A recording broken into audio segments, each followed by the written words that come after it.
Hello, welcome to Moments with Miss Level again. Now, we are going to a different part of the family, and this is the woodwind family. So if you watch the flute video, this is right along with it. Okay, so you got your flutes, and now we're going to move to the clarinet. So who we have today is Miss Vogren, and you will have her in 6th grade as your general music teacher. I think you have her in 7th grade. I don't know how that works, but you'll have her sometime. So, we are going to introduce to you the parts of the clarinet first, and Miss Vogren is a much better clarinet player than I am, or Miss Phillips, so we always use Miss Vogren. So, we are going to introduce the parts to you, so which part would you put together first?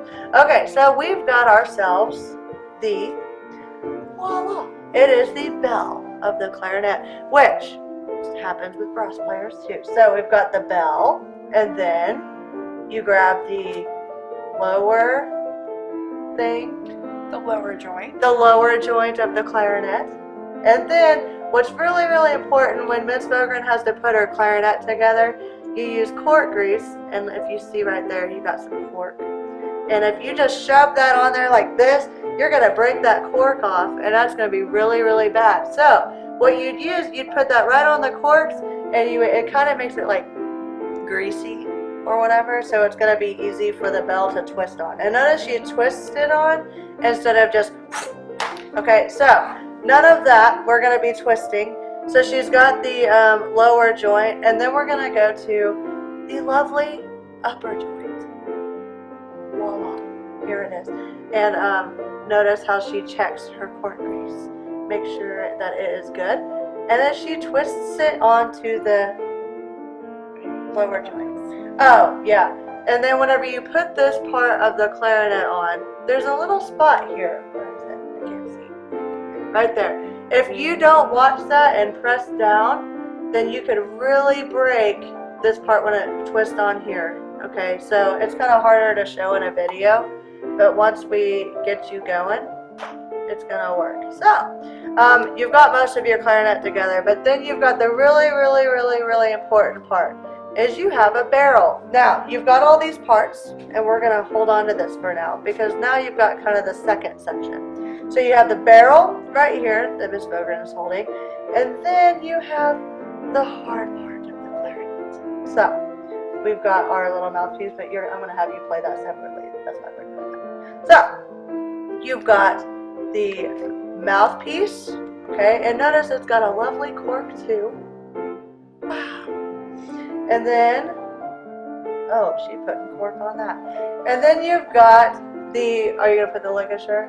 So you've got a ligature, and there's another piece that goes with it. And this is the part that makes the vibration to make the sound, and this is called your reed, okay? So all clarinet players, even saxophone players, this is what you use to put on the mouthpiece to make that sound, okay? So notice how she kind of like got it wet first, because that would be really weird if being some dry thing on there and you just blow on it. It doesn't work. So you literally, you're going to put this on there. It's kind of harder to show in a video, but if you take this little mouthpiece here, I can't see if I'm in the right spot, but see how she's not putting it up here, and she wouldn't put it down here.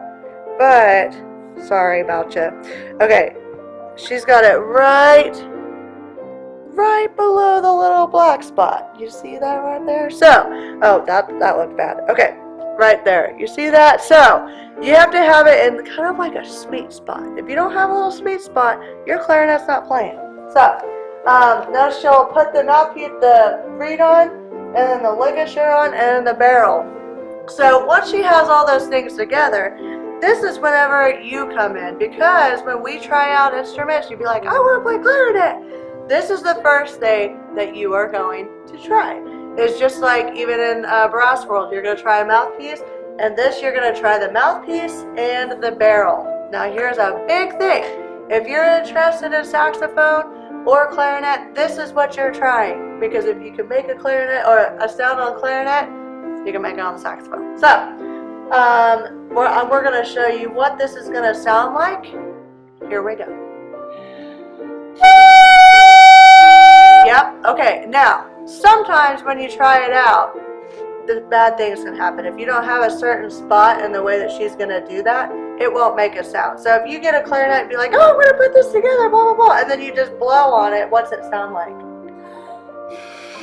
Like that. Okay, so there's a certain thing that you need to do. So for the bottom part of this reed, your teeth don't touch it. Okay, so your bottom, I don't know how, like grandma teeth. Alright, and then the top, your teeth actually touch the top. So when Miss Vogren puts that, see how that, I don't know if you can see that. You need to zoom in. Maybe, I don't know. Okay, so whenever you see that, look, there's teeth, and then she's rolling in, and then she's going to make like a formation around it, like saying, ew, right there, and then she blows, just like, welcome to clarinet. Okay, so now, I hope you enjoy my explanations. Now, I'm going to hand her the rest of the clarinet, and we're going to let you hear the rest of it, okay? So normally, I would like do all the fingerings for you, but we want you to be able to hear what the clarinet sounds like. Now, there's cool stuff. You notice all of these things right here? You've got all these keys, you've got everything, and it's a lot more than brass players, I'll tell you that. A lot. So, what is the first note you would learn on the clarinet?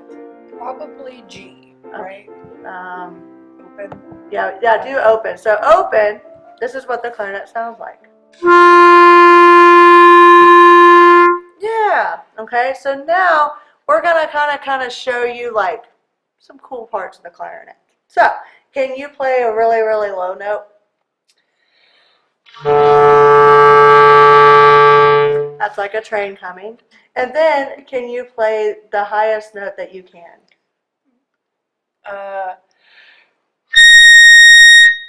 Yep, that'll get your attention. So, cool things about clarinet. If you liked the recorders and you did really, really well on recorders, we usually try to tell you, hey, this is probably something you should consider because look at it. It's the same thing, just more keys on it. So if you were like rock star, you got your black belts, you got all of that stuff, clarinet would probably be easy for you. So I'm going to have Miss Vogren kind of play something really, really fast, like a big chromatic scale, and then you just listen to hear what it sounds like.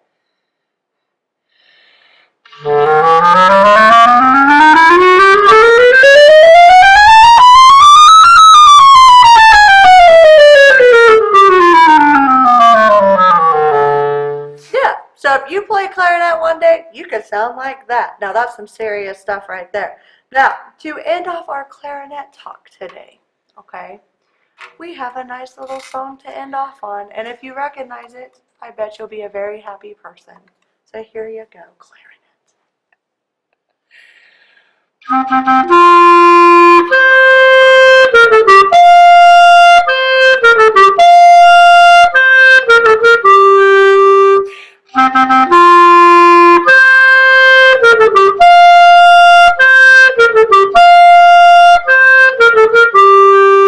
So, do you recognize that song? I hope you do, people. But if you've got some questions about clarinet, give me or Miss Phillips a holler, and we will talk to you about it.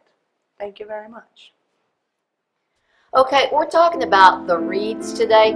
If you play a clarinet or a saxophone, you have to have a reed, because if you don't, you're not going to get a sound, because look at what this looks like when you don't have a reed on. Like, blow into that, and of course you're not getting any sound. So you lay that reed across the table of the mouthpiece here, and of course that reed vibrating is what gives you a sound. So reeds come in boxes like this, and when I first played my saxophone was my main instrument, and I got my first whole box of reeds. I thought it was so cool because it's kind of like a box of reeds, kind of like a barrel of monkeys. Like, how many people have a barrel of monkeys? I had a barrel when I was a kid. I loved my little barrel of monkeys. So, did you have a little barrel of monkeys when you were a kid? I did not. I did. You know what, Miss Vogren? Since Miss Vogren's helping us out here, I think I'm going to buy you a barrel of monkeys for your help here. Would that be good? Deal. Yeah, okay, deal. So I'm going to get her a barrel of monkeys. But anyway, barrel of monkeys or a box of reeds. So these reeds come in boxes like this. Really, they're cheaper to buy them by the box. There's 10 in a box. Come kind of looks like this. They come all packed in. Isn't that beautiful? There's nothing more beautiful than just a whole big old box full of reeds. It's just stacked in there. That's just touches my life. And so these reeds come individually wrapped, which I think that's really cool too, because they're very sanitized and sanitary. You know that they don't have viruses growing on them like the corona. And so anyway, yeah, that's very important. So you can open them up. I always think it's so exciting to open up a brand new one. And they come in a little plastic sleeve like this. And these are actually made out of cane. If you've ever went fishing and you just have an old-fashioned cane pole, not the kind that has a reel, but just an old cane pole that you just throw the line out there. That is what these are made out of, is cane.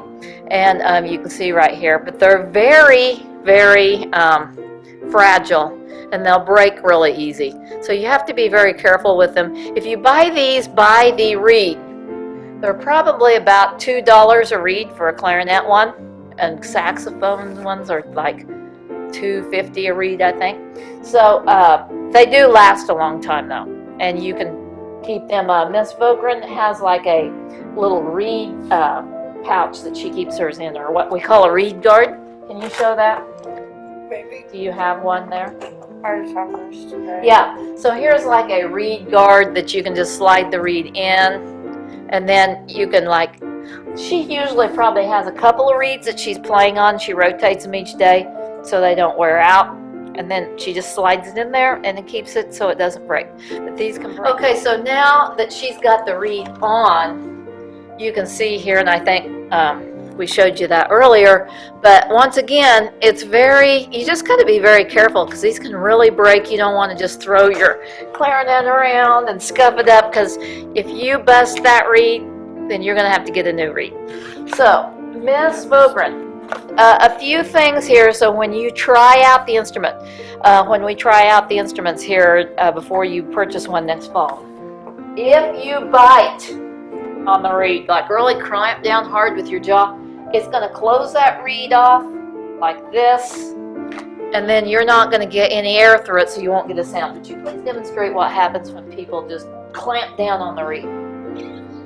No sound, no sound. If she puts too much mouthpiece in the mouth, you're going to get squeaks because too much of the reed's vibrating. So you don't want that either. Many times beginners will do that. They'll either clamp down too much or they'll put too much in. And if I show you this reed, there's a little spot on it that's kind of right here, and that's where you want it. It's kind of in the middle of the reed, and you just want firm, but you don't want to bite, and that will give the reed vibration, and it makes a nice lovely sound. So would you please make a lovely sound now? And that's what you want. And you can of course see here she's got her bottom lip over the teeth, and she's using these muscles right here. Now, are you going to get a sound like this the first time? Maybe not, but you probably could get close if you use those tips. So, reeds come by the box. I think they're really cool. So, I really like my box of reeds, so I hope that you consider playing the woodwind instruments because they're pretty cool. I love bike.